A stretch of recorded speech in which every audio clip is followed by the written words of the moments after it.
З Криму почалася окупація території України, Кримом все це закінчиться. Логістично Крим дуже важкий для окупантів. Самі собі показують, що от ні, ми будемо тут до останнього, а насправді від них нічого не залежить. Воєнні злочини, вони без строку давнини. Всі, хто приймав участь в цих процесах, понесуть покарання. Я вважаю, що це повинна бути кримсько-татарська національна територіальна автономія в складі України. Не буде більше такої можливості у окупантів зайти в Крим. Иззят Гданов был советником главы Севастопольской городской администрации, занимался направлением транспорта в Симферополе. Потом работал в Совете министров Автономной Республики Крым. После аннексии Крыма Россией Гданов выехал на материковую Украину, где работал на руководящих должностях в постоянном представительстве президента Украины в Автономной Республике Крым. В том числе больше года исполнял обязанности президентского представителя в Крыму. После полномасштабного вторжения России в Украину Гданов вступил в добровольческий батальон. Вместе с ним там служат и другие представители крымско-татарского народа. Іншого шляху, як військовий шлях до окупації Криму, нема. І вже не буде. В лавах Збройних сил України треба нам всім згуртуватися, готуватися і заходити в Крим. І я також там приношу користь. В 2022 году российское государственное агентство ТАСС со ссылкой на пресс-службу управления российской ФСБ в Крыму сообщило, что Иззята Гданова заочно приговорили к 8 годам колонии строгого режима. Его обвинили в участии в крымско-татарском добровольческом батальоне. За участь в незаконному формуванні, яке діє на території іншої держави, за шкоду Російської Федерації і все інше. Окрім того, що вони внесли мене в свій так званий санкційний список, але нехай це роблять, мені байдуже. Тому що це все фейкові звинувачення, які так звані суди, так звані вироки, мені байдуже. Вони бояться і правильно роблять. В декабре 2023 года министр обороны Украины Рустем Умеров в эфире национального телемарафона «Єдині новини» заявил, что Украина готовит наработки на 2024 год, которые помогут освободить Крым от российских военных. Батальон Иззята Гданова формируется на юге Украины. Его задания будут касаться именно крымского направления. З Криму почалася окупація території України, Кримом все це закінчиться однозначно. З того, що можу сказати, там по Криму це комплекс заходів, звісно. В Крим по сухопутному коридору є 3 дороги. 3 дороги – Каланчак, Чонгар, Чаплинка. З одного боку, це для окупантів відносно зручно побудувати, маю на увазі, оборону, тобто не такий широкий простір. А з іншого боку, у них є певні складнощі з Кримом, тому що логістично Крим дуже важкий для окупантів. В Крим буде захід не тільки по сухопутному коридору, і з морів, і з Чорного моря, і буде Азов використаний. Тобто одночасно сили оборони будуть заходити в Крим для забезпечення безпеки наших громадян, максимальне збереження життя та здоров'я наших громадян, збереження максимальної інфраструктури і забезпечення в подальшому життєдіяльності, і вже це буде здійснювати держава Україна. Окупанти, вони взагалі все мінують максимально і мінують так, що одне мінування не схоже на інше мінування. Вони підходять до цього з ентузіазмом, на жаль. І з цим напрямком також є певні складнощі. Вони зариваються глибоко і заливають все бетоном, що нема можливості навіть їх розпізнати через тепловізори. Від партнерів, звісно, нам потрібна далекобійна зброя, тому що зараз війна артилерії йде.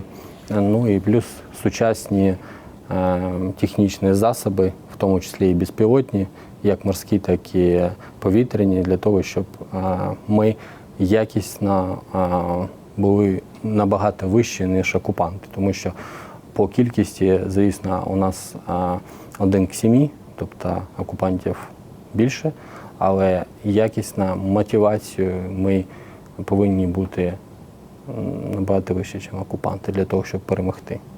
І ми зайдемо в Крим. А з Донбасу вони вийдуть в той же день, як ми будемо в Криму. Це моє бачення. Одной из первых задач на освобожденном полуострове будет решение вопроса с теми, кто сотрудничал с российскими властями, считает Гданов. Якщо наші громадяни не порушували, хто з них не порушував закони на території Криму, поки були в окупації, я маю на увазі, не вчиняли ніяких дій, які суперечать інтересам держави, не допомагали окупантам в їх становленні, не приймали участь в так званих спецопераціях, в репресіях проти наших громадян. Їм нічого не загрожує. Вони будуть жити далі на своїх територіях і користуватися всіма правами, як будь-який громадянин України. Воєнні злочини, вони без строку давнини, і всі, хто приймав участь в цих процесах, понесуть покарання. Незважаючи на те, що вони громадяни Росії, чи ще хтось, хто приїхав незаконно, порушивши державний кордон України, без дозволу України, потрапив в Крим, ще і здійснював свою діяльність саме проти держави України. Я знаю, що багато людей, наших громадян, які перейшли на бік ворога і активно працюють, є такі люди, які активно працюють і допомагають в репресії, вони це роблять, я вважаю, від страху. Самі собі показують, що от ні, ми будемо тут до останнього. А насправді від них нічого не залежить. І він однозначно їх окупант залишить на території. Більшість з них просто не встигнуть покинути, якщо вони зараз не вийдуть. Там будь-який час, то так званого мосту може не бути. І можливості з Криму виїхати, ви знаєте, нема. В апреле 2023 года Кабинет министров Украины одобрил новую редакцию плана мер по реализации стратегии деоккупации и реинтеграции Крыма и Севастополя. В 2019 году Изет Гданов защитил научную работу, в которой он исследовал процесс восстановления суверенитета Украины над Крымом. Загальними речами можна назвати як комплексна стратегія деокупації Криму з елементами реінтеграції і адміністрування території. До речі, я з цього напрямку вже за сумісництвом викладаю в університетах, в двох університетах. Це Міністерство внутрішніх справ університет і Університет оборони України. Я вважаю, що це повинна бути кримсько-татарська національна територіальна автономія в складі України. Не буде більше такої можливості у окупантів зайти в Крим. Ви ж знаєте, що до 2014 року вони активно готувалися і здійснювали певні заходи на всіх рівнях, починаючи з Києва, закінчуючи Кримом. Якщо ми б, як держава, певні умови створили такі, щоб ми забезпечили Україну в Криму, в окупанта такої можливості б не було. Наприклад, я був на посаді заступника міністра в Раді міністрів, у мене навіть посвідчення було написано російською мовою. Я, на жаль, не звертав на це уваги, тому що це було якось нормально. Дуже великий був вплив Росії в Криму, дуже великий. Він великий був і на Україну, але в Криму він був посилений.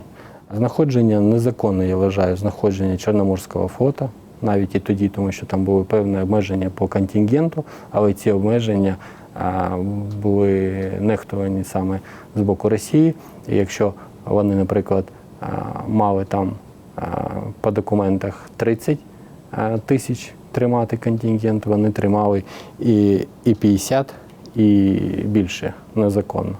Відносно кримських татар була певна, тоді ще пропаганда працювала, тобто виводили до того, щоб як результат в Службі безпеки України на певних там керівних посадах не було взагалі кримських татар. От в СБУ взагалі жодного кримського татара не було. Це помилка була, звісно.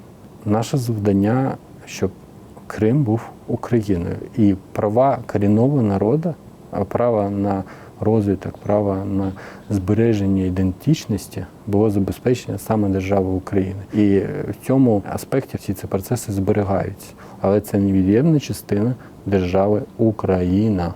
Ви знаєте, позиція корінного народу України, кримсько-татарського народу, чітко висловлена саме починаючи з 2014 року, що підтримка суверенітету України в Криму і той спротив, який за можливості був здійснений починаючи з 2014 року, окупанти пам'ятають це і вони максимально зводять рахунки. І вони чітко розуміють, що кримсько-татарський народ буде чинити спротив, як тільки буде на це можливість. Є певна ретроспектива цього процесу, починаючи, я б сказав так, з 1944 року, коли кримсько-татарський народ просто депортували з рідної землі. І ці люди живі, не всі, але живі. Вони бачили ще раз цю нащадки всіх радянських катів, вони знову видерлися на нашу землю. Гданов не сомневается, что Украина вернет Крым, но о конкретных сроках, когда именно, предпочитает не задумываться, как и о том, чем он займется потом в мирной жизни. Я у війську, напевно, не залишусь. А далі життя покаже, треба зайти в Крим, вижити. Перше, я хочу повернутися, а далі розберемося.